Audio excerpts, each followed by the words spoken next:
Hello बच्चों, good morning. आप सब स्वस्थ और सुरक्षित हो, ऐसी ईश्वर से मेरी प्रार्थना है। आपके परिवार भी स्वस्थ और सुरक्षित रहें। आज के इस वीडियो में आपका फिर से स्वागत है। हम लोग अपनी बुक का चैप्टर 6 पढ़ रहे थे, वायु की गतियाँ। ठीक है, आपको मैंने बताया था कि हवाएं उच्च वायुदाब से निम्न वायुदाब की ओर चलती हैं।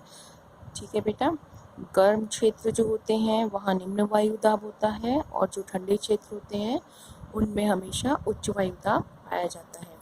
और हवा और वायुदाब का बहुत गहरा संबंध होता है। ये सब बात हम लोग कर चुके थे। फिर हमने आपको बताया था कि पृथ्वी की अपनी धुरी पर पश्चिम से पूर्व दिशा में घूमने के कारण और बलों के कारण हवाएं जो होती हैं वो अपनी दिशा से विक्षेपित हो जाती हैं, यानी कि मुड़ जाती हैं। पवनों की इस तरह से अपनी दिशा में परिवर्तन लाने के कारण इसको हम विक्षेपण कहते हैं, या उनके अपने मार्ग से मुड़ जाने को हम विक्षेपण कहते हैं। ठीक है, और जो बल कार्य करता है इस परिवर्तन को लाने में उसको हम विक्षेपित बल या कोरियालिस बल कहते हैं। इतना आपको हम बता चुके थे। उसके बाद ही हमने आपको बताया था कि ये जो विक्षेपण होता है, इस विक्षेपण के कारण हवाएं जो होती हैं या पवन जो होती है वो उत्तरी गोलार्ध में अपनी दिशा से दाहिनी ओर को मुड़ जाती है। ठीक है, और साथ ही दक्षिणी गोलार्ध में वो अपनी बाईं ओर मुड़ जाती है। ये हमने आपको बताया था, डायग्राम से हमने आपको समझाया भी था बच्चों। देखिए, ये उत्तरी गोलार्ध है, ये आपकी विषुवत रेखा है। जो हवाएं हैं उच्च वायुदाब से निम्न वायुदाब की ओर चल रही हैं दोनों ही गोलार्धों में। तो जो हवाएं उत्तरी गोलार्ध में उच्च वायुदाब से निम्न वायुदाब की ओर चल रही हैं वो अपने दाईं तरफ मुड़ जाएंगी उत्तरी गोलार्ध में, और जो उच्च वायुदाब से निम्न वायुदाब की ओर चल रही हैं दक्षिणी गोलार्ध में वो अपने बाएं साइड में मुड़ जाएंगी। ठीक है बेटा, इतना हम लोगों ने पढ़ लिया था।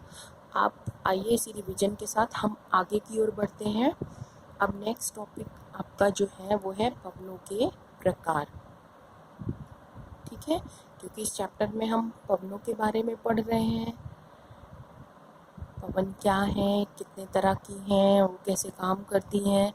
तो अब उसी में हम अपने चैप्टर को आगे बढ़ाते हुए पवनों के प्रकार के बारे में पढ़ेंगे।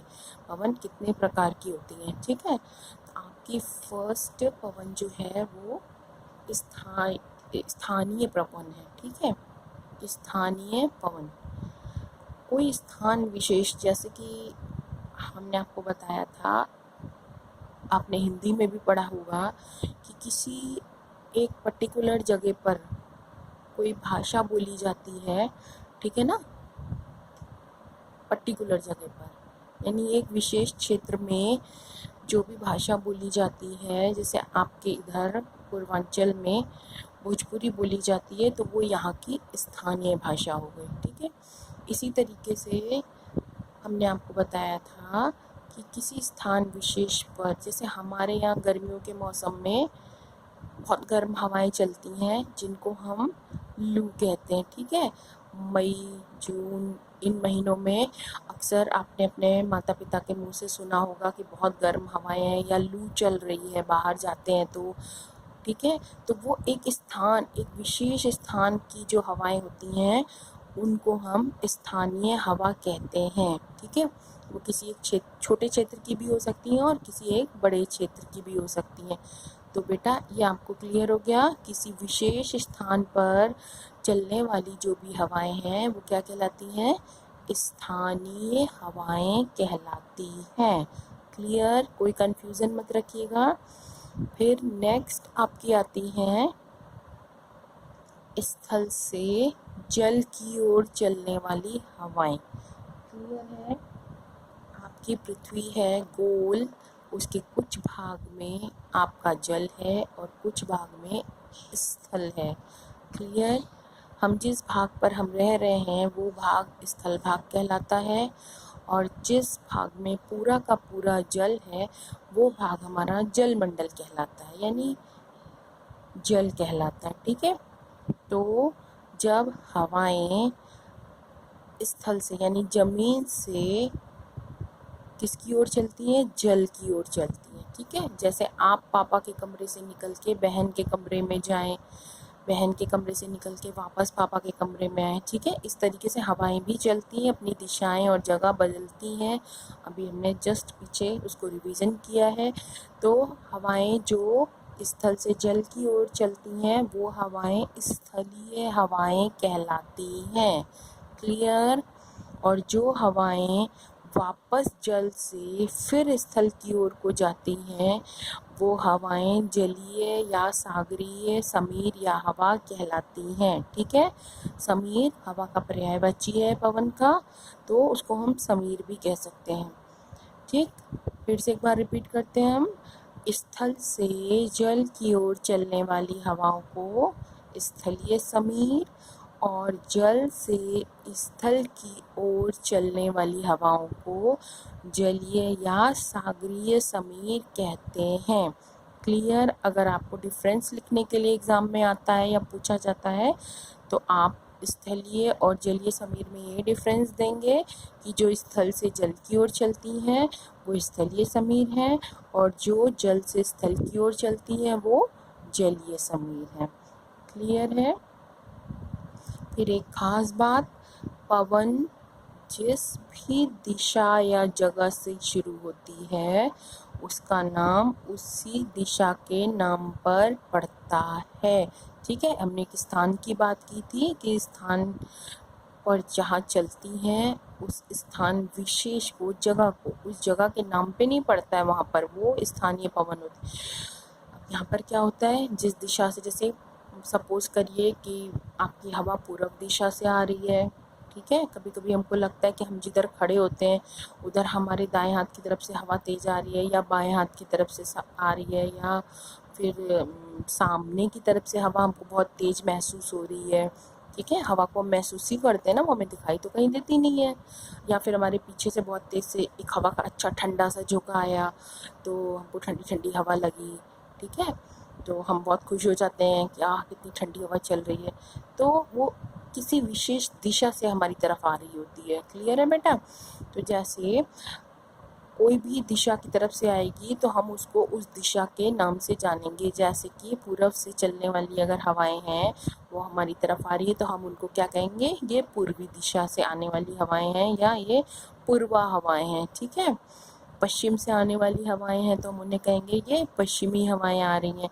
तो इस तरीके से हवा या पवन जिस भी दिशा से शुरू होती है उस दिशा के नाम पर उस पवन का नाम पड़ जाता है। क्लियर?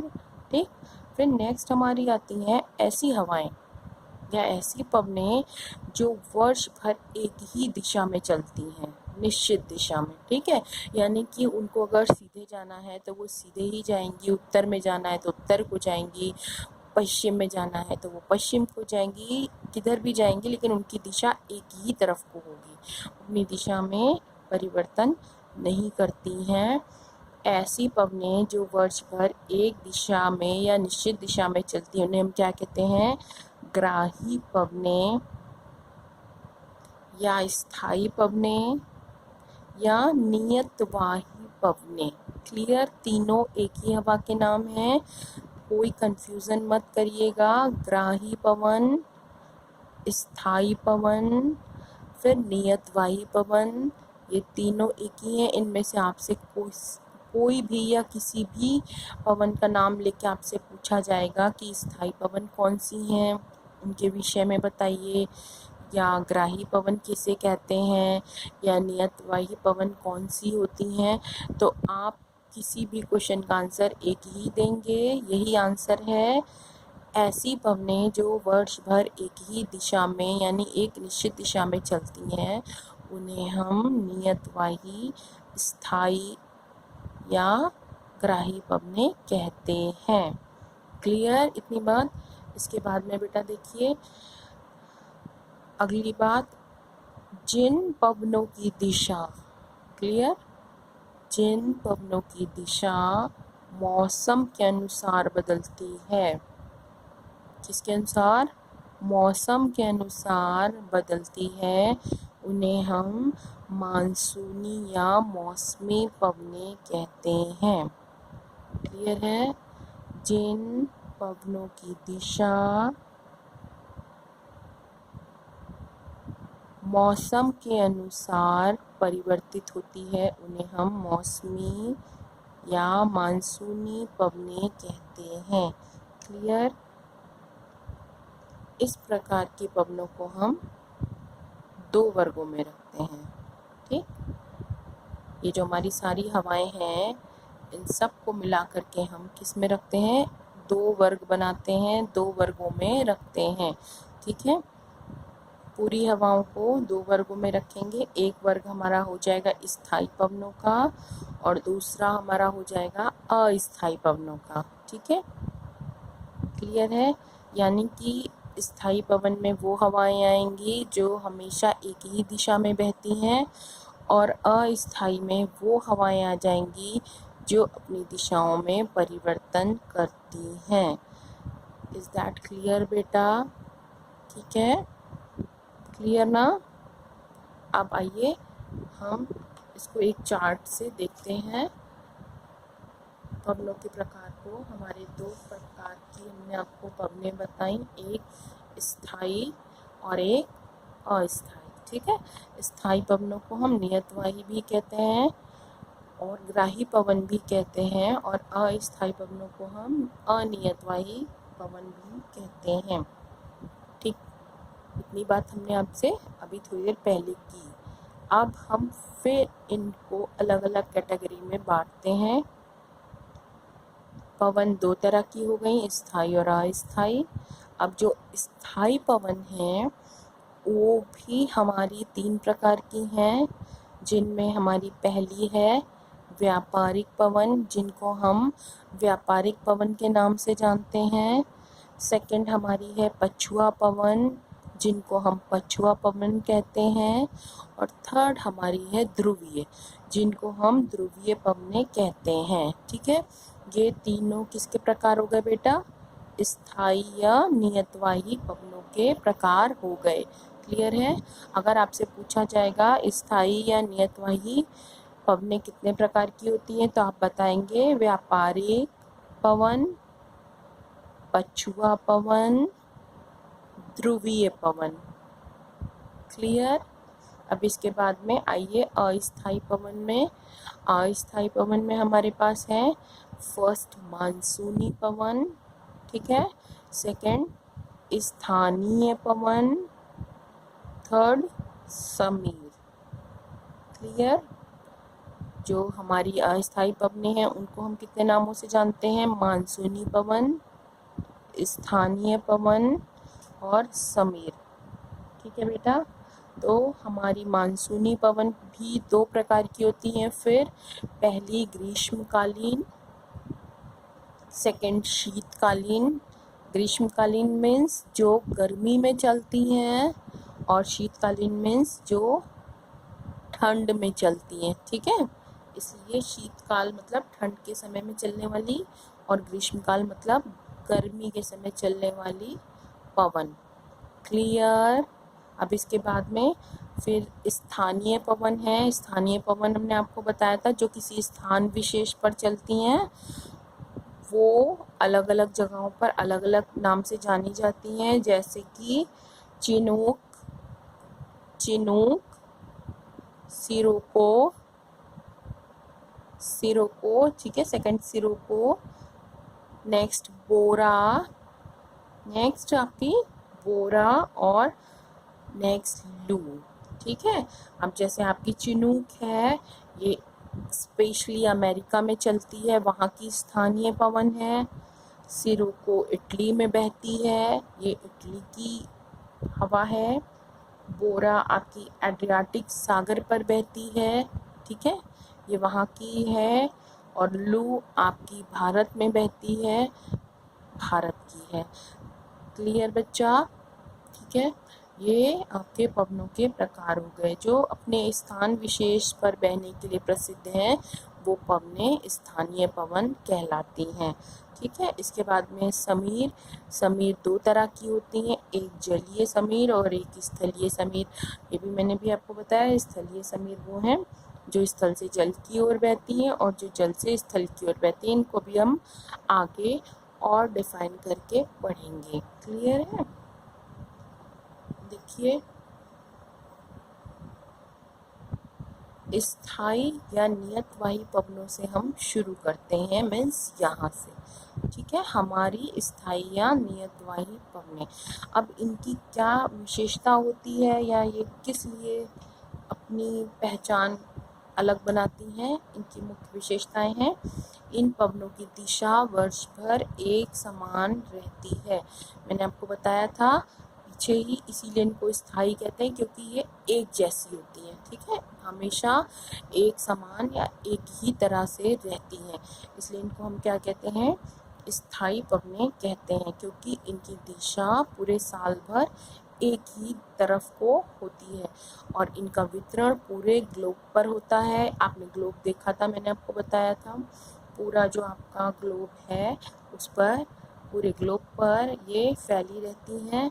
इनकी उत्पत्ति संपूर्ण ग्लोब पर होती है। ठीक है, यानी ये हर पूरे ग्लोब के हर भाग पर उत्पन्न होती हैं और इनका जो उत्पन्न होना है वो पृथ्वी के घूमने पर और उसके तापक्रम पर के कारण होता है। ठीक है, क्लियर है? इनकी उत्पत्ति संपूर्ण ग्लोब पर होती है और तापक्रम यानी तापमान पृथ्वी के घूर्णन से उत्पन्न जो भी उच्च वायुदाब और निम्न वायुदाब है ये उससे संबंधित होती हैं और उसी के अनुसार ये निर्धारित होती हैं। क्लियर बेटा? इनको हम ग्राही पवनें भी कहते हैं। पीछे मैंने आपको बताया है, इनको हम ग्राही पवनें भी कहते हैं। ठीक है, अब ये जो पवन हैं इनमें मुख्य कौन कौन सी हैं आपकी? व्यापारिक, पछुआ और ध्रुवीय पवनें मेन है। क्लियर बेटा? स्थायी पवनों में हमारी प्रमुख हवाएं कौन सी हैं? व्यापारिक, पछुआ और ध्रुवीय पवनें हमारी मुख्य पवनें हैं, जिनके बारे में हम डिटेल में अभी आगे पढ़ेंगे। आज के लिए इतना ही। प्लीज़ बच्चों कोई भी कंफ्यूजन मत करिएगा क्रिएट। हिंदी मीडियम वाले केवल हिंदी मीडियम में जो पढ़ाया जा रहा है, जो काम दिया जा रहा है वो करेंगे और इंग्लिश मीडियम वाले इंग्लिश मीडियम के वर्क को फॉलो करेंगे। क्लियर है? अब इसको आप लोग अच्छे से रिवीजन कर लीजिएगा, कोई प्रॉब्लम हो तो पूछ लीजिएगा। Thank you.